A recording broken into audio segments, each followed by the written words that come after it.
I want you to know what's coming out of you is bigger than what you know. It's bigger than what you see. Just when you begin to see the distribution in the middle of all that you're going through, in the middle of your famine, God says that season is up. God says this is not something you're going to go over. This is not something you're going to get around. This is something you're going to go through. I will not give in to the fear and the hysteria of the moment. I will root and ground myself in prayer, and I will speak back to the attack. The Lord says, I am equipping you. I am disciplining you. I am giving you the tools that you need so that you do not miss this promotion. You've got to have sharp discernment. You've got to have the ability to understand your enemy. Every man must mortify, must crucify their flesh. And that is what we are doing during this time of convocation, this time of prayer. We are mortifying.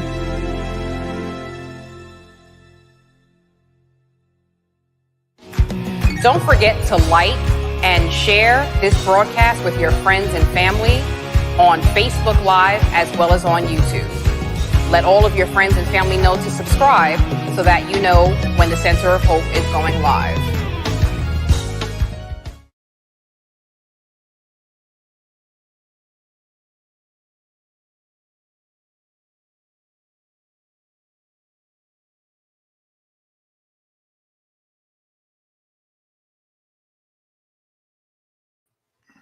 Welcome. I'm your host, your co-host tonight, Bishop Mitchell T. Taylor. And if it's Monday night, you're right. It's time for Real Talk. Welcome on tonight. As you're coming into the virtual sanctuary, please hit the share button, tag as many people as you can, and let them know that Real Talk is on the air.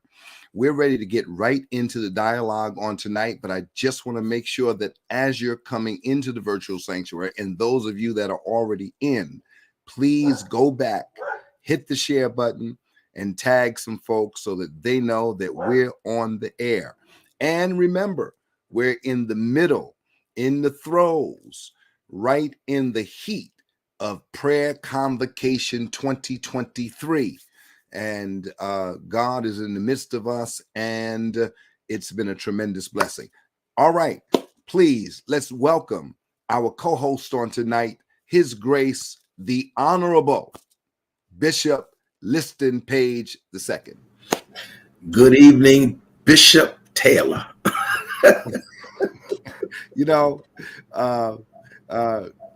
every time you say that, I'm wondering if you're gonna call me doctor, apostle, archbishop. I don't know what title am I gonna get this week. Bishop Taylor. Well, listen, I certainly want to join you in welcoming the Real Talkers to Real Talk on tonight. Another day the Lord has kept us. Another week in review, and a week in post, and a week in prophecy. Good evening, Michelle. Good evening, Trina. Good evening, Alicia. All of the Real Talkers are coming in. Marin Sellers, Odessa Thomas, Mother Shirley Shea from up top, Joanne Thomas, Giselle Muse, Mother Gladys Gray, Christina Stokes, Laverne Wilson, Elder Thomas, Karen DeCurie, all the Real Talkers tonight. Wynette, Yvonne East, bless you, Yvonne. I'm still feasting on that basket. That's a wonderful basket you sent us.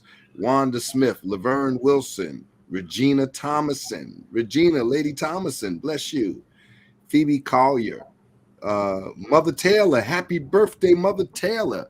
That's Bishop's wife, Mother Taylor, Beatrice Taylor. She had a birthday on, I believe it's the 8th. The 8th or the 9th is Mother's birthday. Michelle Smith, Elder Trina Davis, Kahando, is watching us on tonight. Shonda, Patricia, Hollis, Juanita Wins, Adrian, Ant, Barbara. So we just got a good host of people that have joined us on tonight, Bishop. And so listen, I am officially in the club.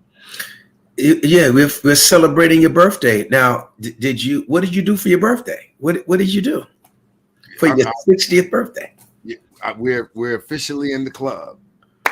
What did you do for your birthday? I turned 60. That's what I did.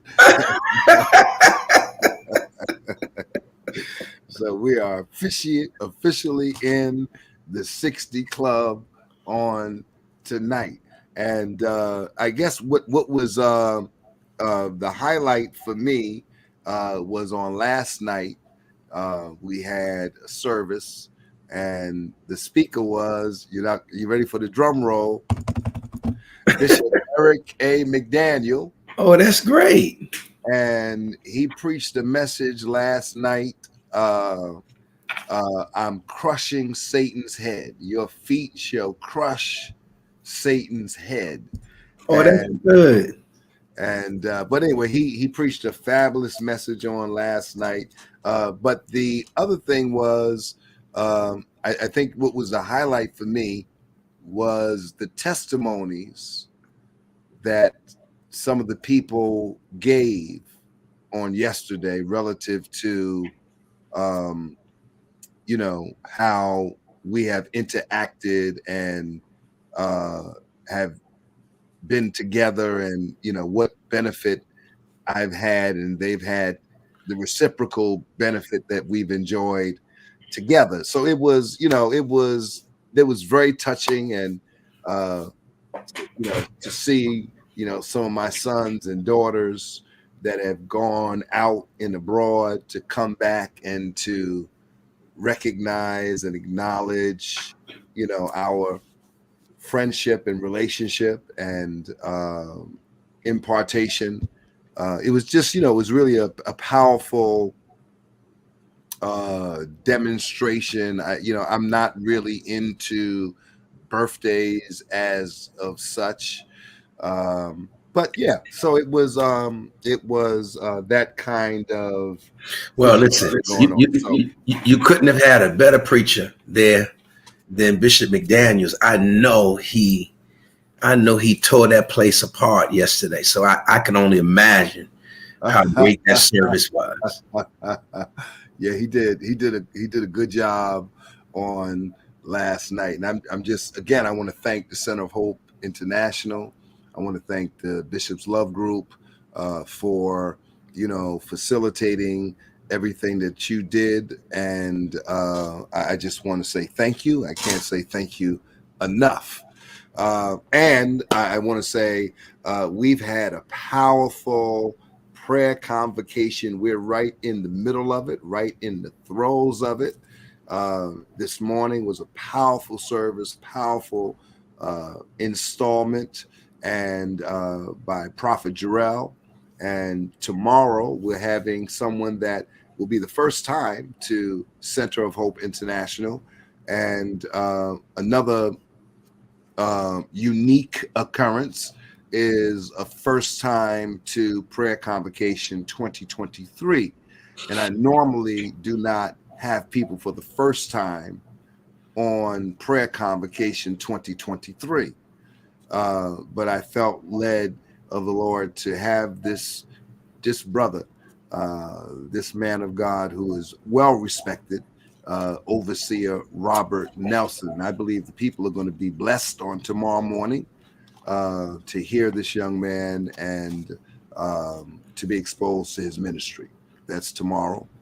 And then on Wednesday, we have all the way from Richmond, Virginia, Bishop J. Kevin Harris, the real prophet from Richmond. Will be with us.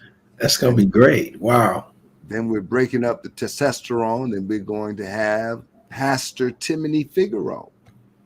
She's coming. She's the newly minted pastor of the New Life Tabernacle, along with her brother, Eric Figueroa Jr. And so I'm looking forward to her on Thursday.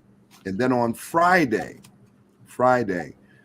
His Grace Bishop Darius Nixon will be with us on Friday night, and then on Friday morning rather. And then on Monday, well, we come back Sunday, and then Monday morning, all roads lead. We're not going to be. We're going to be virtual, but we're going to be in person on Monday at 6 a.m. live at the Center of Hope. And yours truly, not me, but you will be the consecration speaker for that service. And we also will be ordaining in that service in the morning, because we do things unorthodox. And I'm going to tap that in a minute, because I'm going to get that back from last week, because you said something prophetically and profound that I took notes on, that I'm going to be regurgitating on tonight. These are notes from last week. And so I want to go back to that on this evening. So Bishop, I guess, you know what? If you don't mind, I just want to kind of thread that needle, if you don't mind, if I could, from last week. Last week, you started we started the conversation with a story, and the story I had was with people leaving the church. Just as people are leaving the church, people are coming to the church, and we kind of attributed during the pandemic a time of reset. For some people, realignment, and movement. There's been a lot of movement, east, west, north, and south. And, I was trying to encourage the pastors not to be discouraged, when they deal with that. And you chimed in and said, well, I really would be disingenuous, and I wouldn't feel honest if I didn't say that there is some kind of feelings attached to when people that you have embraced and have embraced you, break those ties that you've created. You know what I mean? And so we had some dialogue about that, and we also talked about, and so we're going to come back to that, and then we also talked about force feeding the old paradigm in a new time, a new dispensation, with a new generation or new generations of people. And I felt like we touched some very sensitive areas last week. Now, and we could deal with that. And then I want to kind of throw out, some very salient things, 3 things that we're going to deal with on tonight. But I think before we give too much to the people at one time, let's kind of go back and tap that prophetic word that you gave on last week. And because you said something that was, very interesting. Let me read it, because I wrote it down, if you don't mind.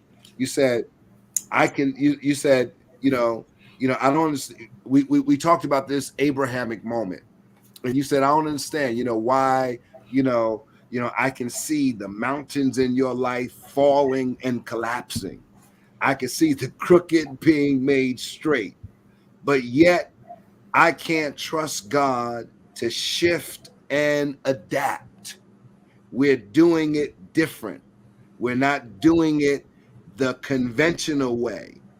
We're going to be unorthodox, and the unorthodox is going to become the new convention. That thing has been burning in my head since you said it last week. And I think you and all the real talkers know how much of an impression that made upon me last week, because I expressed it. And so, I wanted to kind of just go back to that for a second and hit that real quick and see if you had any more commentary on that, because that was, You know, it's like you always say, you know, you open up these doors and you go into these rooms, but do you really have enough time to occupy it and really take in the essence that's there? And I'm not sure we did. You know, it's amazing that you bring this up or regurgitate it. We want to, as you so eloquently say, rethread the needle. You know, Mitch, I'm gonna be honest with you. We're just living in everything now is unorthodox. The people that we lead are unorthodox. Even if they were conventional, even if they were traditional, their minds are now enlightened or exposed, or the bandwidth of their thinking has changed. I was talking to Dr. Alvarez today from Asbury Seminary, and I was talking to my dad, and I wanted to do some comparison in terms of, you know, you know, people today they feel like they just know it all. I mean, I just grew up in a different time where if a senior sage said something, even if I didn't agree with what the senior sage said, I would accept it, process it, and I would go investigate it. I would go study it. Because Paul says something to Timothy in a Greco-Roman environment. And of course, we look at the epistle, the pastoral epistle of Timothy, and we apply it today. But that was Paul having a one-on-one conversation with Timothy. And he was saying, I know you don't understand what I'm saying. He said, but consider it. And then God give you understanding in all things. I think we live in just an atmosphere now where people are easily offended. Correction is not what it was or used to be. You have to couch what you say a certain type of way. If you don't, you'll go viral. There's certain things that we don't say on the platform that we do say in the privacy of our churches. I would never say certain things here that I could say in the privacy of my house church. But there was a time when people wanted to know the truth. And even if the truth hurt, tell me the truth, period. End of story. That paradigm has changed. So now we have to use more academic terms. We have to be a lot more informed and educated in what we say. Saying the same thing, just say it a different way. I mean what I say, but now I have to say it in another way that does not incite negative emotions. Because at the end of the day, listen, none of us is out here intentionally trying to hurt anybody's feelings. But Jesus said, the gospel that I teach is going to be an offense. Jesus said that. And I don't think anyone any nicer is Jesus. See, as me and my dad was talking, Alvarez talking, who was the model, the motif, and the template for us to follow? Jesus Christ. He is the perfect model, the motif that we are to aspire our lives to reflect to some degree. And he always spoke truth, even when the truth caused some irritation. I just think today we're just living in a different type of society, and we have to shift. We have to adapt. We have to adjust. I don't think it's a bad thing. It's just a different thing.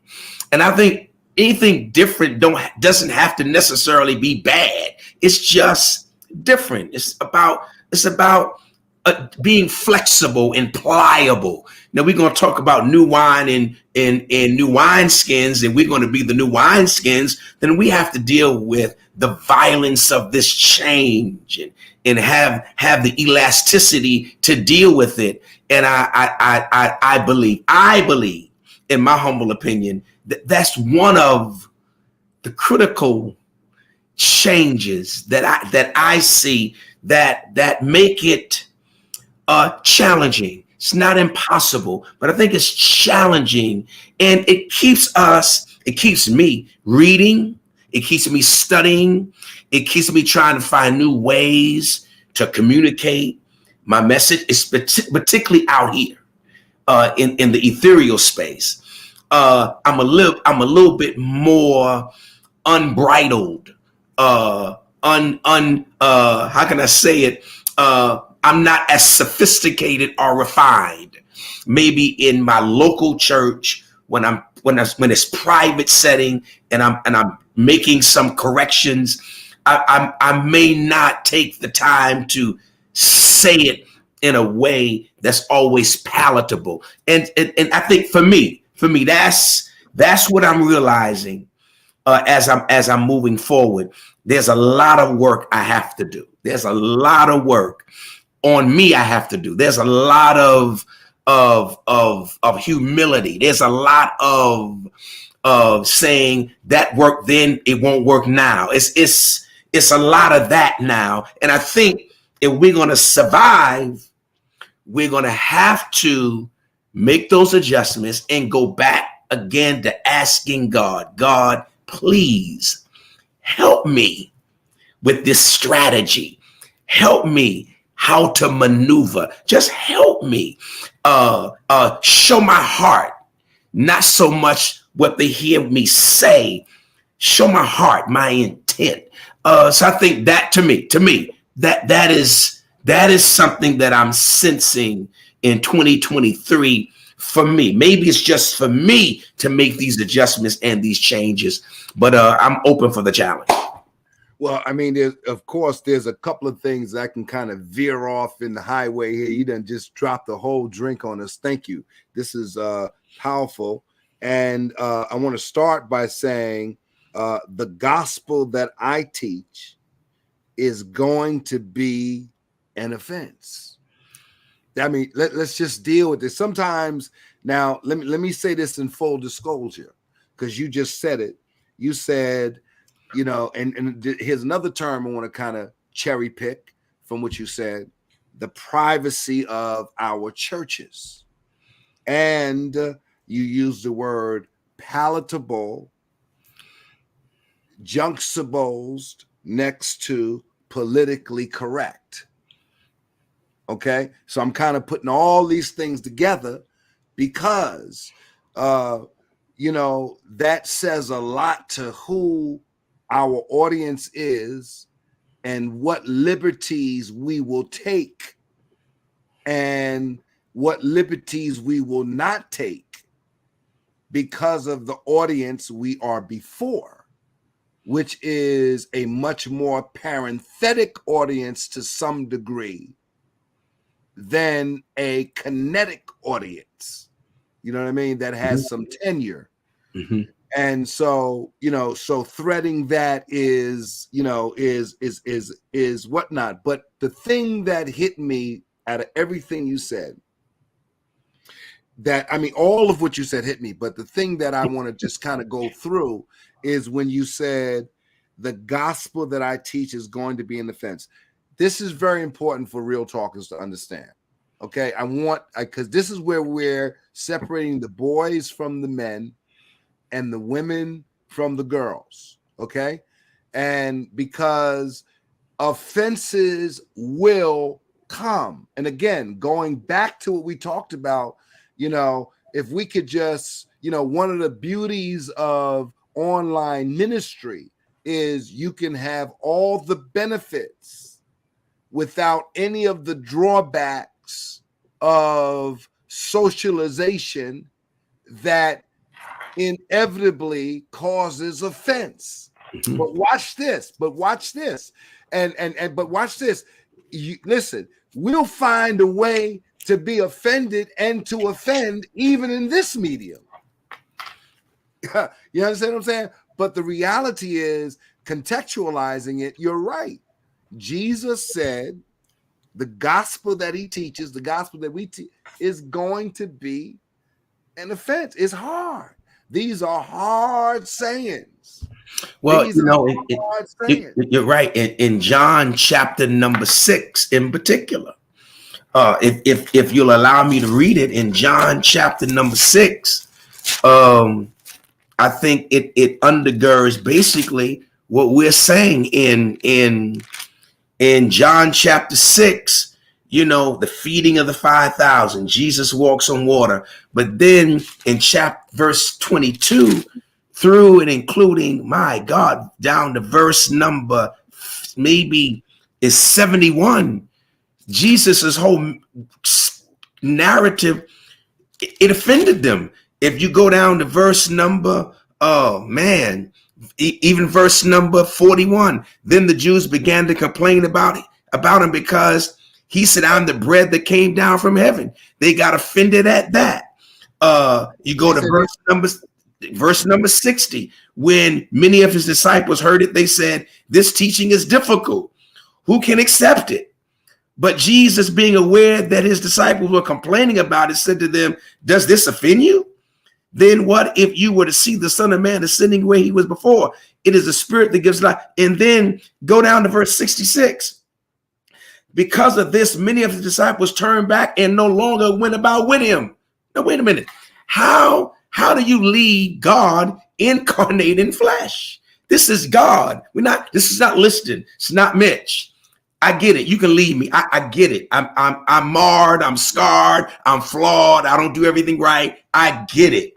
But the text is they were offended. And Jesus said, I offend you because I tell you I am the bread that cometh from heaven.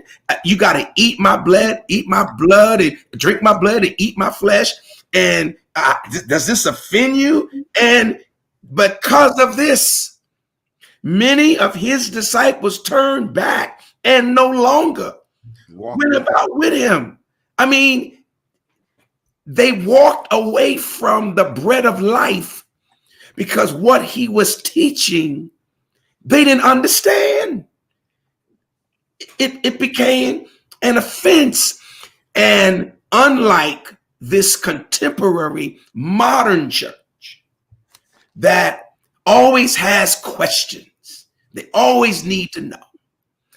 I guess we would raise in that trust me, have faith, believe. You may not understand it now, but just believe and trust me. And that is what Paul also said to Timothy. Consider what I say. Just consider it. And then God give you understanding in all things. If many were offended and turned and walked away from Jesus, and the text says no longer went about him. No longer. We don't stand a chance either, because there are going to be things, unfortunately, that we may say out of turn, out of our flesh, out of our emotions, being irritated, being tired, whatever. You know, Jesus got tired. I don't have any biblical evidence that Jesus ever spoke out of frustration, but I do have biblical evidence that he was kind of sick and tired of them from time to time, because come on. I showed you miracles. I'm here with you, and you still haven't gotten the lesson. And then to show some of his irritation, look at verse number 67. So Jesus answered the 12, do you also wish to go away? Are you leaving me too? Simon Peter answered him, Lord, to whom shall we go? You have the words of eternal. I know what you say all the time rubs us the wrong way because we're Jews. You're talking about eating your flesh and drinking your blood. That's cannibalism. That goes against the law. They should have been offended, but they should have also judged him on his body of work. Why aren't we judged on our body of work, but a sound bite here or there, or a teaching here or there, or a misunderstanding here or there? I think I tell you what it is. We live in a cancel culture. Yeah, that's what we live in, a cancel culture where it's very easy to discard what we don't agree with, or to degrade what we don't disagree with, or to judge a person on not their most shining moment. You know, I choose not to judge people in their worst moments. I like to look at the whole body of work. And I think that's, to me, that's the tension in the atmosphere as far as I'm concerned. So the takeaway for Real Talkers on tonight is offenses will come. Okay. We have to be able to shock absorb the offense. Is that correct? Okay. We have to be able to shock absorb the offense and have the resolve of Peter when the question is asked, do you want to break out too? And Peter says, hey, you have the words of life. To whom shall we go? You know what I mean? So there has to be some definite resolve. All right. When you make up your mind that you're going to go on this journey, I think that the takeaway tonight is offenses will come. All right. Shock absorb it and pick up the pieces and continue on. Because, let me ask you this, Mitch. Not to cut you off. Let me ask you this. Yeah. This same Peter, right? Yeah. Doesn't the Bible also record that Jesus says to them, I'm going to die. I'm going to die. And Peter says to the Lord, no, Lord, I'm not going to let that happen. You're not going to die. And then the text says he looked at Peter and called him a devil. I mean, I don't think you can get any harsher than that.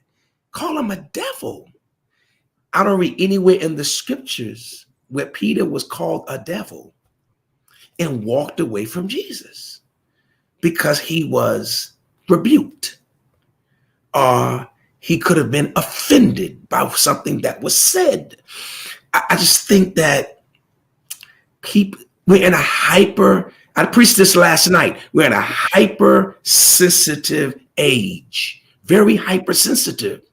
And I guess we really have to be more intentional about not attempting to say things in a way that will incite someone being bruised or hurt. But it's inevitable. And I want all the real talkers to hear me tonight. Please don't ever think a listing page, and I can speak for Mitchell Taylor,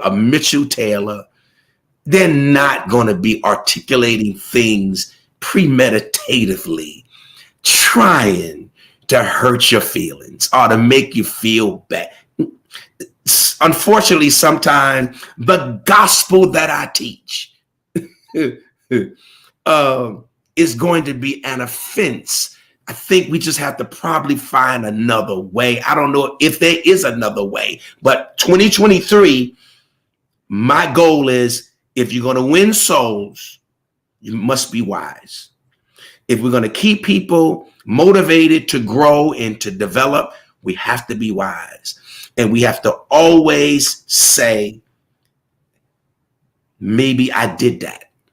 I didn't mean to do that, but maybe I did that. And if I did that, God, give me another opportunity to minister again with more grace, that I don't do that the next time. Because, man, when you out here ministering, unfortunately, sometimes what we say with such passion can come across so harsh and abrasive because we're doing it with so much passion. But we we're going to have to be a lot more controlled out here, because it only takes one time for the wrong person or the wrong persons to be offended by something that you say. And I think people have this mentality many times that we're not gifted enough to speak directly to you. So they take what we say as a subliminal message. Everything is not subliminal. Some things I'm speaking to a broader situation that I am dealing with, and not something isolated. And I've seen too many of my colleagues go through this type of growth, painful growth, but growth nonetheless. Something that Bishop Jakes told you and I when the pandemic started. When you get on social media, watch what you say. Just watch what you say. Always have in the back of your mind, you're talking to people that may not have kinetic relationship with you. You're talking to people that may not know your heart. You're talking to people that say they know you, but they really don't know you, because if they knew you, they would never get that offended. I mean, so those things have always been in the forefront of my mind. I don't always do it right, but it's in the forefront of my mind. Well, and I also want to add that, Jesus, I would kind of, and I defer to you, Professor, but I think that Jesus did have points of frustration. He had frustration when he looked in that cup. He said, I don't know about this way. He had frustration when he went in that temple, and before he got inside, he saw them merchandising, and he turned over the tables. I think that, his message, he had some passive aggression going on, when he was talking, when he's being questioned by Pilate. So,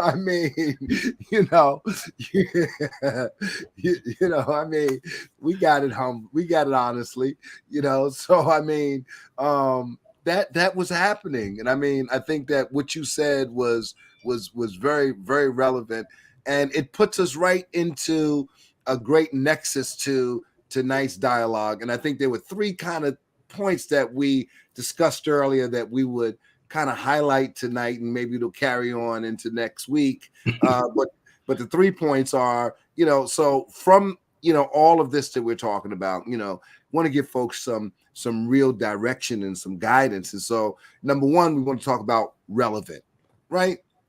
What should the church look like, be like, in resilient?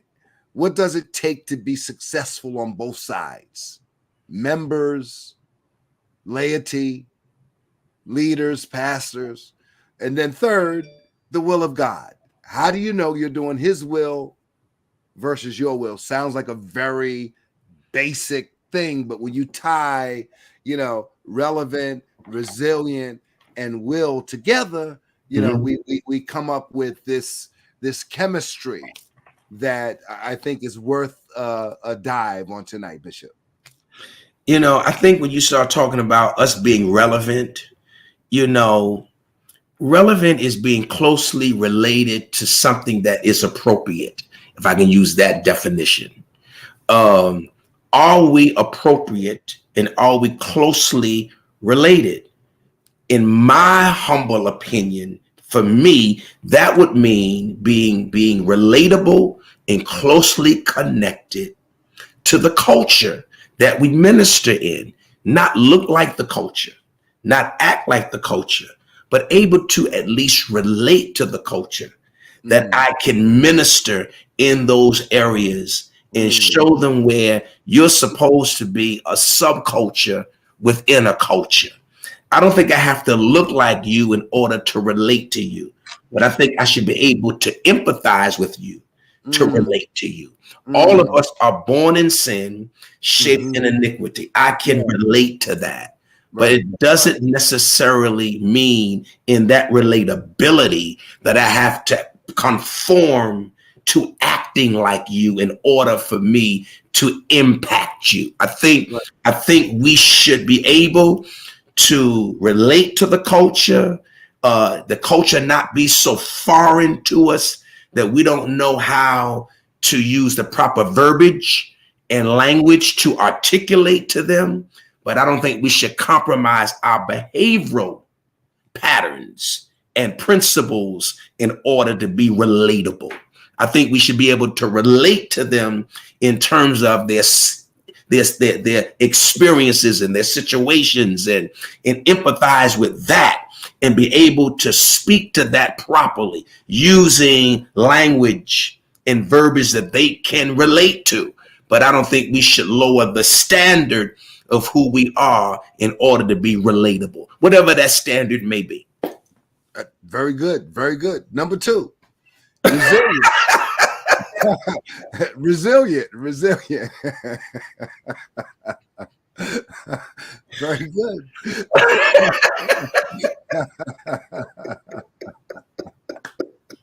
What does it take? What does it take to be successful on both sides? I mean, how do you know what it takes, in my opinion? Yeah. Flexibility and adaptability. You know, if we're going to be successful, we're going to have to be very, very flexible, because times have changed. Mm-hmm. We're going to have to adapt to new methods, at least consider new ideologies. Mm-hmm. We may have to find another way to incorporate some of the conventional ways of doing things, the orthodox way of doing things, but we're going to have to be very, very flexible, very flexible. We cannot be rigid in this season.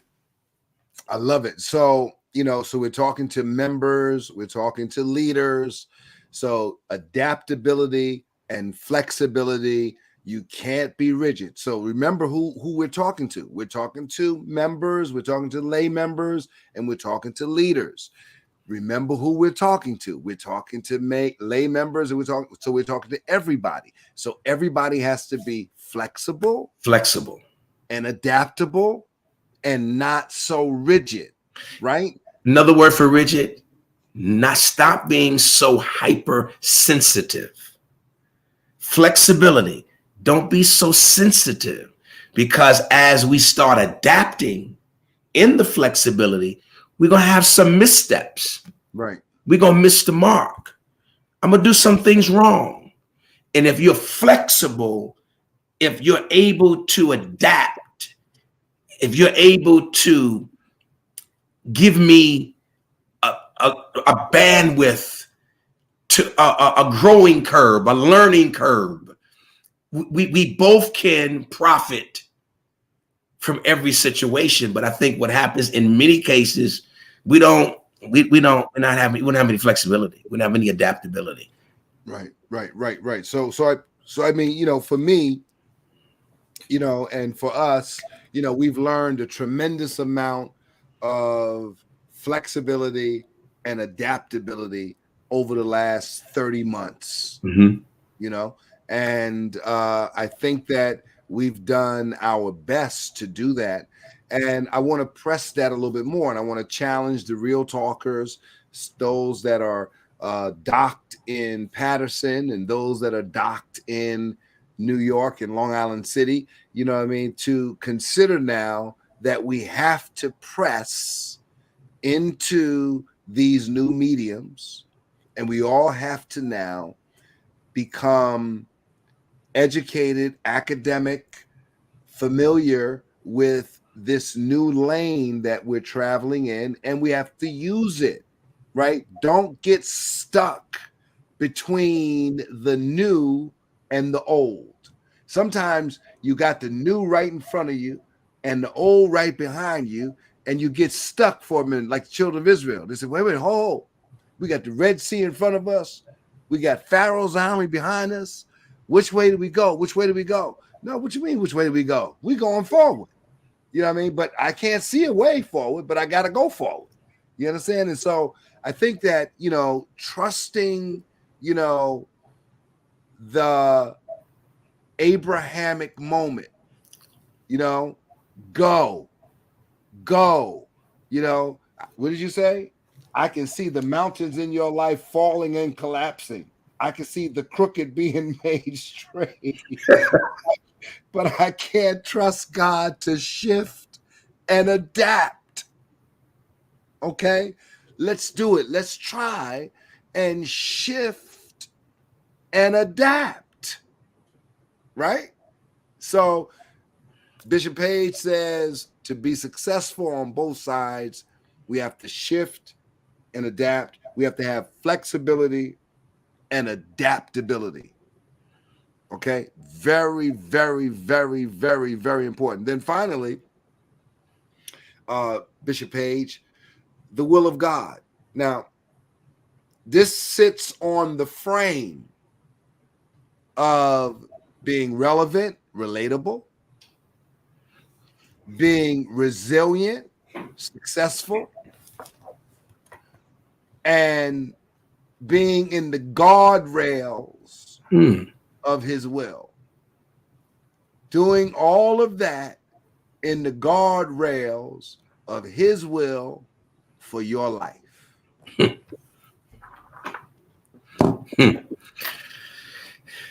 How do we know we're in the will of God?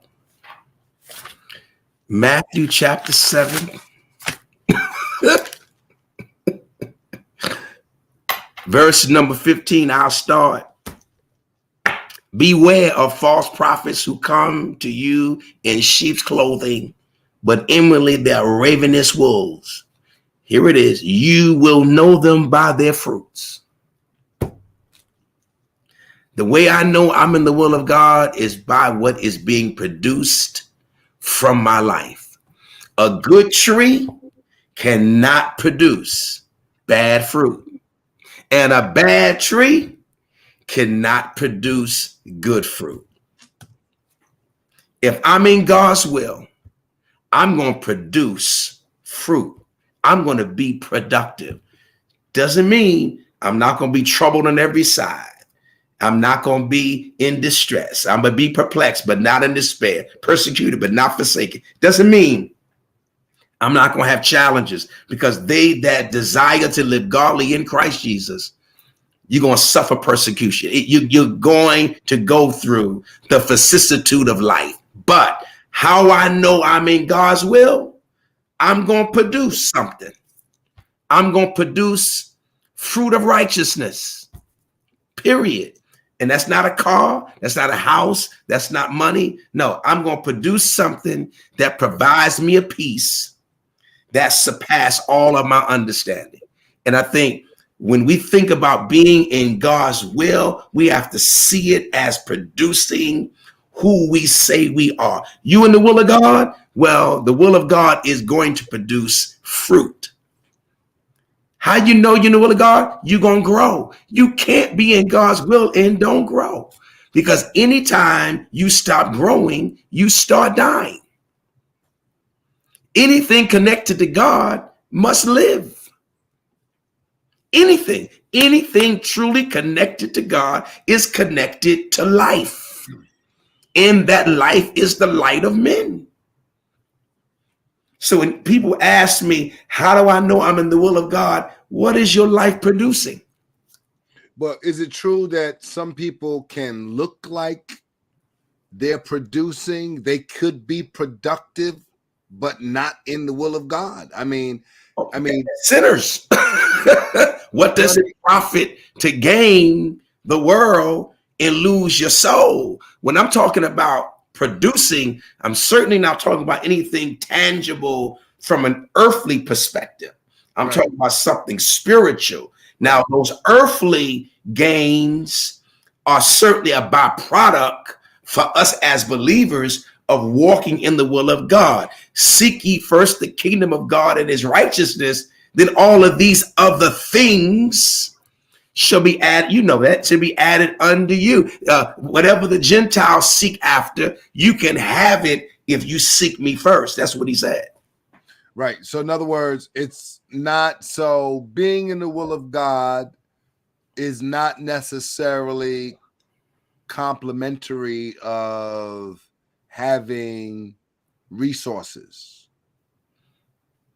Not necessarily. It could be now. It could be a byproduct of it. You know, a byproduct of it. Yeah, it could be a byproduct, but it's not a byproduct of it. But it's not the main.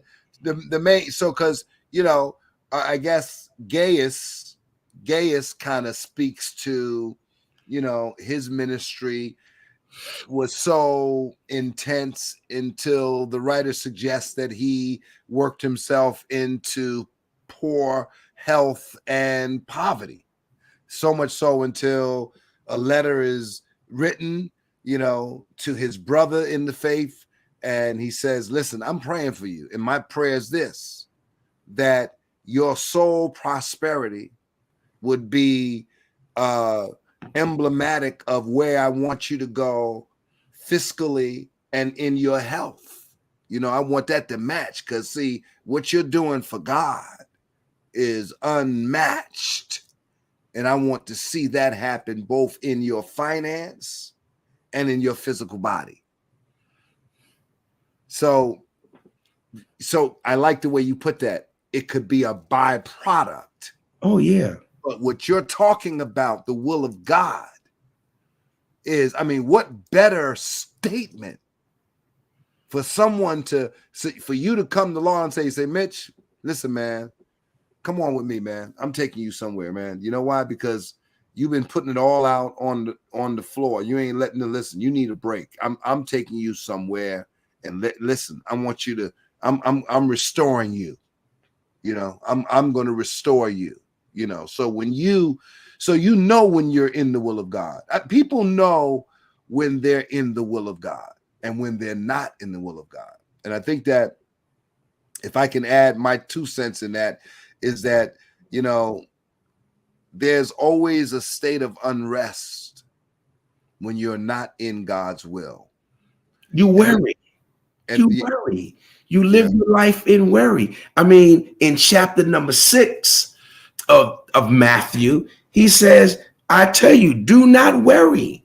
Start at verse 25. Do not worry about life, what you eat or what you drink about your body. What will you wear? Is not life more than food, and the body more than clothing? That's what Jesus is saying. He's saying, getting your life together and being in alignment with the will of God is not what you see outwardly. It can be a byproduct of that, but it ain't the sum total of that. And I think sometimes we want the byproduct and we don't want God. We want what God can provide, but we don't want them fruit of righteousness. We don't want to produce that, because listen, you don't have to know the Lord to have nice material things. Mm-hmm. Get a good job. Have decent credit. Go to Urban Upbound, and they'll show you how to build your natural life. Go to Urban Upbound tomorrow, and they'll give you step 1 to step 10 on how to rebuild a natural structure that will be emblematic of success. But that doesn't mean you're growing spiritually. No.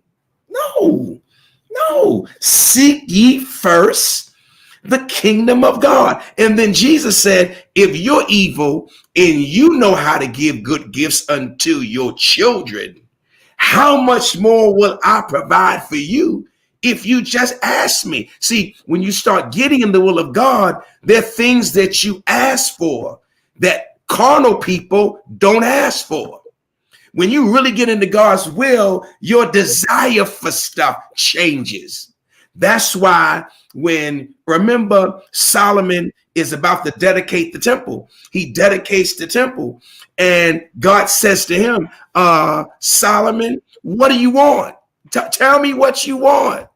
He said, Lord, all I want is wisdom on how to lead your people. Give me that. And God said, you speak well. I'm going to give you that. But guess what? As a bonus, I'm going to give you what you didn't ask for, because you didn't ask for your enemies, because you didn't ask for a house and a mansion and stallions and a stable of horses. I'm going to give you that plus what you asked for. So when you're in the will of God, seeking God's righteousness, your appetite for this stuff changes. But God provides it to you if you want it as a byproduct. If you want it, you can have it. What did God say also to David? And I think this is good context for that. David does not have to take Bathsheba. He doesn't have to do that. God says to him, listen, I would have given you whatever you asked. If that wasn't enough, I would have gave you more. You don't have to take it, but get into me. See, do what you are called by me to do. And the byproduct of that is you'll have the desires of your heart. And I think we don't do enough of teaching that. We can have it all, but we're going to have to seek God first. Wow. That's powerful. That is powerful. And, so to be relevant, relatable, to relate to the culture, but not to become the culture, to be resilient, to be successful on both sides, members and leaders being adaptable, flexible, not rigid, right? And knowing the will of God, by the fruit that you bear. And I think that another very, very important point about God's will is in God's word.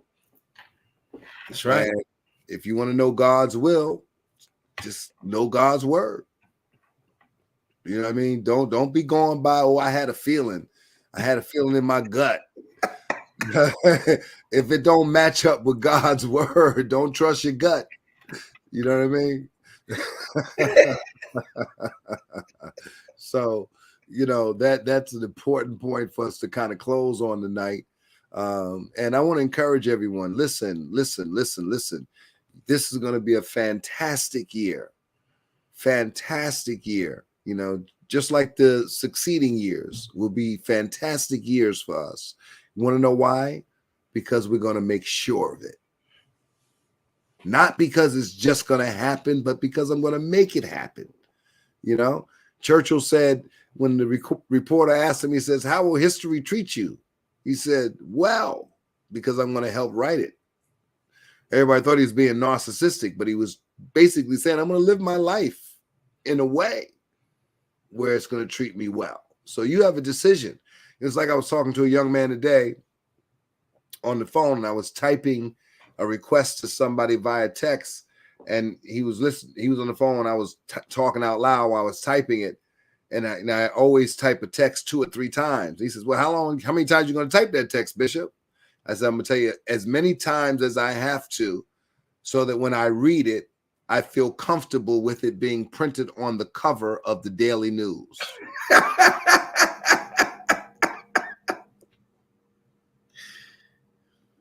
Now, I know that sounds funny, and I know that sounds ridiculous and over whatnot. Mitch, it's true. You read it before you hit send. Just read it before, because you may change. You know what? You may say, I don't need to send this right now. Or you don't need to say it that way. I just say it that way. Listen, that's you could not have spoken my heart more clearer. I am in that season, man. My job, what I do is stressful enough. I don't need nothing else stressful.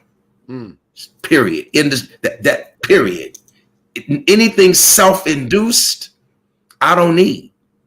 If it's not a part of the plan of God for my life, why am I wrestling with it? Why am I entertaining that? If it's not in the will of God for my life, why am I stressing out over that? And I guess when you get to where we are in life, time now becomes a lot more formidable, and mortality becomes more of a reality. Because if it's not going to produce anything, why am I entertaining it? If it's causing me blood pressure, diabetes to be exasperated, heart disease to manifest, why are we dead if it's not in the will of God? Because the blessings of the Lord maketh rich and addeth no sorrow. Doesn't mean you don't have to cultivate the blessing of the Lord, but it means it don't bring you sorrow. So I couldn't have said it any better than you said it. I'm not going to mince words. I'm not doing that. If I got to read, first of all, if I got to read the text 4 or 5 times, I done already took up too much time. Why? Why do we do these things is my point. I think at a certain point, we have to be better stewards over that commodity of time that God has given us, particularly as time is fleeting swiftly past us. How do I want to be remembered for putting out all these little fires, being the caretaker of people's sensitive emotions, talking out of turn? Or do I want to be known for using my time wisely, being careful of what comes out of my mouth, guard my mouth so nothing ridiculous comes out of it? That I have to keep apologizing for. Lord, guard my mouth and stay out of stressful situations. And I think that is for me, that's the formula for Liston Page to be successful. That's my formula. I like it. But listen, if you're with us on Monday, January 16th, I'm not sure Bishop Liston Page is going to be able to hold to that formula, because he always has something to say. He's dropping it like it's hot. So listen, I hear you, Bishop, but we'll see what happens on Monday. All right. Well, you know what? I'm going to be in a safe environment. Center Hope. That's like my church. I'm gonna be in a safe environment. Remember that time one of the brothers was testifying, and he used the bad word over the pulpit. I mean, in his testimony, and everybody was like, "Oh my God, I can't believe he said that." And they didn't say it, but that's how they were acting. And I got right up behind him and said, "Why are y'all acting like that?" And I said the word. You're right. I said, "Hey, it is what it is." But I would only do that in my church or in your church because it's a safe environment. They know me. They love me. I love them. They know we're best of friends. They know I love Barbara.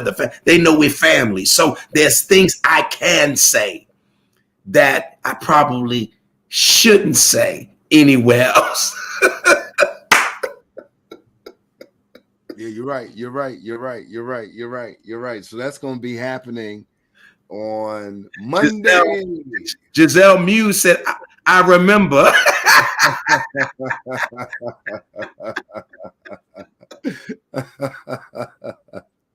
Well, listen, this has been amazing. Another one for the history books. Thank you again, Bishop Page, and all the real talkers that make this program the place it is for an hour on Monday nights. And listen, while we're here, let's seal what we received with the seed. I hate to be agricultural, but we the Bible is an agricultural book. You usually use the word agrarian. And so we use these metaphors to describe, our giving. And so, but it really makes sense to me because it's my seeds of yesterday that have produced my blessings today. And it wasn't, I didn't understand the seed when I was sowing it 35 years ago. You know, I was sowing it saying, how come I'm sowing that? Ain't nothing coming back. You know what I mean? Sometimes you got to sow, you know, it takes 35 years to be an overnight success. Mm-hmm. You know, you put your number in there. But my point is, you know, sowing where you want to go, believing God and trusting God. And also, watch this, using the seed as a tool and a weapon. Using the seed as a tool and a weapon. You know, I know we don't want to get into this tonight, but maybe it's something that we can discuss. Because again, it comes from being maybe rigid and not flexible enough. When we use biblical language, we're not trying to minimize that we don't know that what you're giving is money. We're not trying to make you think that your money is an actual seed, but we use biblical language and vernacular. We use the language of the Bible for those that practice the faith tradition out of the Word of God to understand what we're actually saying. We know it's money, but we just use the language of the people of the scriptures, the Jewish people, an agrarian people, an agricultural people. That's the only reason we use the phrase. But I'm finding, Mitch, in this culture, some take offense to that type of metaphor.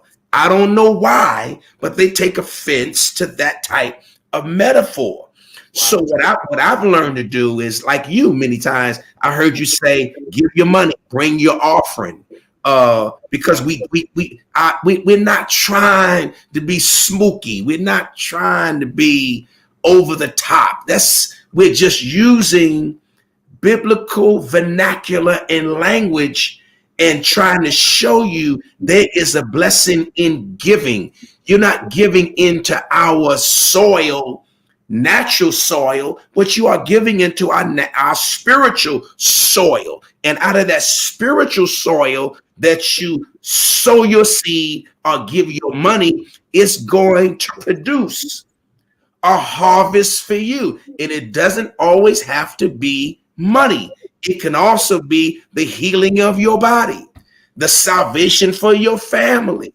We just want a harvest to come back from what we plant in the spiritual soil of our ministries. And I think, we may need to take some time to really, how you say it, break that out and show them we're not trying to be spooky and over the top. We're just using it's semantics. It's a language. It's a metaphor. That's all it is. Well, and let us speak plainly tonight in this metaphoric atmosphere. We need you to sow. I'm sorry, you don't want to use that. We need you to give an offering tonight of $23. That's what I'm asking tonight. Everyone give a $23 seed. And to God be the glory. Great things he has done. Let's do that real quick. Let's get 40 people to register that $23 seed, put done in the comment section. And we will certainly pray that God will press it down, shake it together, shake it up, run it over, and cause men to give to your bosoms. So the ways to give are on the screen. You can do it. And as you are being a blessing in this Abrahamic moment, you will be blessed, because I will bless those that bless you. And so the law of reciprocity is resting with us on this evening. And so don't be timid about your timing in giving your treasure on tonight. Thank you, Tammy Burton. Tammy broke the ground and gave the first seed on tonight. Sister Wendy, thank you for your seed. Bishop Page, thank you for your seed. Doubled the seed. Thank you for your seed on tonight.